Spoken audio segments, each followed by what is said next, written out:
Welcome to Blizzard Fire. We hope this video helps fire up your solution.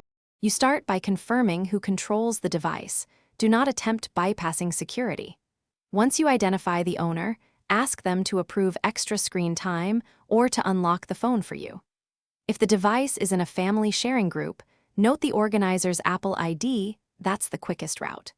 Make sure you can explain why you need more screen time and have proof of identity ready if Apple support must get involved.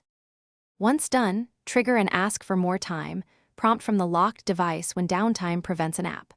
The organizer receives a request and can approve extra minutes or change limits remotely in setting screen time on their device.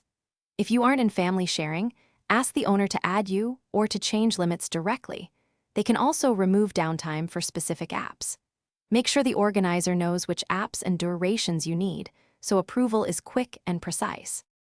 To finish, if the owner cannot approve immediately, advise them to contact Apple support and use their Apple ID for account recovery or screen time passcode reset. You cannot lawfully bypass it yourself. Once Apple verifies ownership, they can reset the screen time passcode or remove restrictions, restoring access. If something goes wrong, troubleshooting tip: make sure the owner knows their Apple ID email, reset passwords beforehand, and bring a form of ID.